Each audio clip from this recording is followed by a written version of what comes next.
Hi, I'm Elizabeth, and I'm going to talk to you guys a little bit between the difference between wild rabbits and domestic rabbits and what you can do when you see them outside.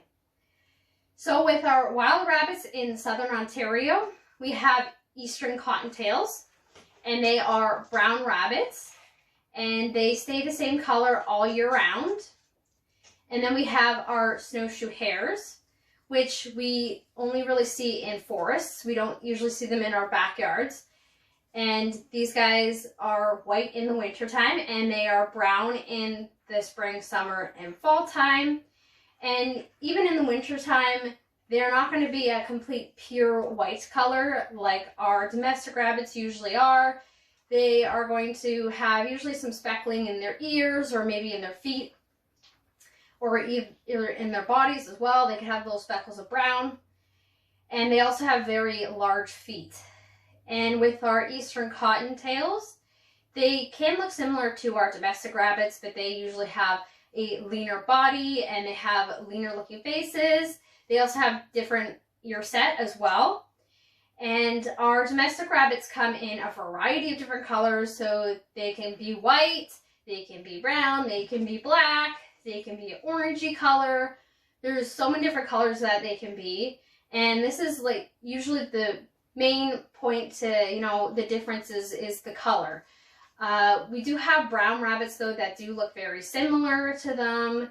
And so that's why I'm trying to tell you guys the difference between their body shape, because sometimes it can be hard to tell the difference. And usually our wild rabbits, they will leap away from us outside. Our domestic rabbits still usually run away, but they will scurry off. They don't usually leap into the air. Some wild rabbits will also just run off, scurry off, but if you see any rabbit that is brown and it leaps, it's probably a wild rabbit. And in Ontario, our wild rabbits cannot breed with our domestic rabbits. Their DNA is too far apart. So our domestic rabbits are actually European rabbits, which we do not have here in Ontario. We don't have them in Ontario as our native species. They are only pets, so they can't breed. They just can't physically breed. So if you ever think that you see a brown rabbit outside that possibly could be, both rabbits, it's just not possible. It doesn't happen. And with our domestic rabbits, we want to make sure that we help these guys from being, outside, because they don't live outside. They can't. So what happens to them outside is that they can get killed by cars. They can get eaten by predators. There's so many things that can unfortunately happen to them when we have them outside. So they, other than getting killed by cars and eaten by predators, they can get diseases as well. So they can get coccidia, which is basically from the ground that they get it from. They get it from dirt. And then we have GI stasis, which is a gut problem. And I had a foster rabbit named Thunder, and he had a huge, gassy, bloated stomach when I first got him, because he was eating just weeds outside. He wasn't living on it. He wasn't living on anything good for him. He was just eating weeds. That's all he was eating. So he was very gassy because he was eating the incorrect thing that he should be eating. He was very skinny too, unfortunately. But after a month or so of him being here, he was fine and his weight got up and everything. We also want to make sure that they're inside, because typically our domestic rabbits, they don't have the same body fat in the wintertime as our wild rabbits do. So our wild rabbits actually put on a little layer of body fat in the wintertime. But our domestic rabbits don't do that, especially if they're just dumped outside in the middle of winter. They're not going to have that extra layer of body fat on them. They also are going to have trouble finding food in the wintertime. So this is the main reason why wild rabbits only live for a year, is because they have a huge time trying to find food outside. And our domestic rabbits are not going to have the same capabilities finding food as wild rabbits do. So when we find these rabbits outside, we always tell people to make sure that they contact either Rabbit Rescue or even their local Lost Animals Facebook page, because there's people on there that also help. But with Rabbit Rescue, we have teams that help out capture the bunny. And if you are a person that called the rabbit, and you're more than welcome to come join the team. You don't need experience. We have lots of people that have very little experience with helping out bunnies. That's totally fine. As long as you want to help, that's all that we really care about. So with capturing them, if they are on private property, we always want to make sure we get permission from the person to capture the rabbit, because we can get charged with trespassing. It's something we definitely do not want. So you always want to make sure you ask for permission. On private property, so a park per se, or even on the road, rabbit is, you can totally capture them there without needing to ask anybody. It's completely fine. You don't need to ask anybody, because you can walk there, you can do whatever there, right? So you're allowed to capture them. And what we do after we've captured them is that we usually take them to animal services. Usually Rabbit Rescue is full, and they don't usually have fosters that are available all the time. If they do, that's great. They're gonna get, you know, the best. They're gonna get the best, you know, comfort level they can get with being with Rabbit Rescue. But if they're not, that's fine. We take them to animal services, and animal services in most cities are doing much better than they were even years ago. So I live in Oshawa, and the euthanasia rate at Oshawa Animal Services, like even I think 3 or 4 years ago, was pretty high.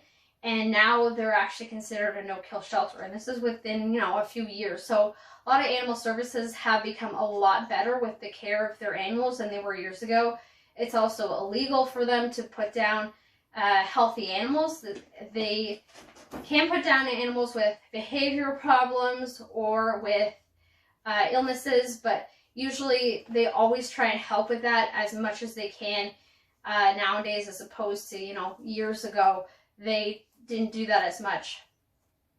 And with rabbits that we see outside, you know, we have some people that'll say, oh, well, I've seen this rabbit and it's been out here for a very long time. It must be fine outside.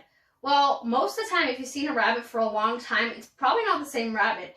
It's probably a rabbit that has given birth outside and it's one of its babies, or it's somebody that just keeps dumping rabbits in the same area, and you think it's the same rabbit, but it's actually a different rabbit.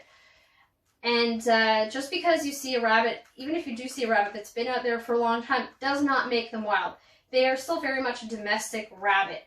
We don't have, you know, we don't have European rabbits in Ontario. They don't exist here. So if you ever see a domestic rabbit outside, it's still a domestic rabbit. With feral cats, for instance, they usually cannot be brought inside because they can't accumulate the same as if they were outside. But with rabbits that are domesticated, that are brought inside, they almost always can accumulate very easily to our houses being inside. They might take a few weeks, but they usually always are really comfortable with being inside the house after a little while. They used to people, even if they haven't seen people for months, you know, they are a totally different animal than a lot of, you know, cats or dogs. They really do accumulate very well by being inside. Also, another reason for us wanting them inside is because there's also bylaws against people having these animals outside running around. A lot of cities have these bylaws, so if a rabbit goes from one yard to another, there's usually bylaws against this, and there's good reasons for it. You know, we don't want them getting eaten by predators or hit by cars. So that's the reason why these bylaws are in place. So, you know, we always still try and catch them, and usually these guys are sent to animal services. I mean, I've personally never been to a person that's owned these rabbits, his house. I've never caught a rabbit that has been owned by anybody. They've always been usually dumped rabbits, or either the neighbor thinks they might be owned by somebody, and most of the time the owners, you know, they can easily go get the animal from animal services if they feel like it. You know, they have, as long as they have the correct paperwork, they can go to animal services and claim their animal. And all the animals that I've taken to animal services, they have never been claimed. All of them, all the rabbits that have taken have never been claimed by anybody, and it's been, you know, in the city, which they can easily see if the rabbit has been taken there, but they've never claimed them. Unfortunately, most people don't, and you know, it's a little different if, you know, as opposed to a rabbit escaping. You know, sometimes rabbits escape people's houses, which we definitely want people to still catch them and bring them to animal services, because usually that means that that's the first place people are going to look for their animals, going to be, you know, at animal services. So we want to make sure we capture them then too, because, you know, these guys could potentially have the same problems with them. You know, they could have animals eat them. They could be hit by cars, unfortunately, and that does happen. So we always want to make sure that they are safe. So that's the main reason why we help these guys, is just because, you know, we want to make sure that they get the best life possible, because the wild rabbits outside only live for about a year, as opposed to our domestics, which live for about 10 years. So quite a bit of difference in terms of how long they can live for, and, you know, we really want to give them the best life that they deserve. And that's the reason why we do what we do. And I hope you guys have learned something from what I've discussed, and I hope you guys, you know, want to help out with rabbit rescue and want to help them with capturing rabbits and helping these little guys out.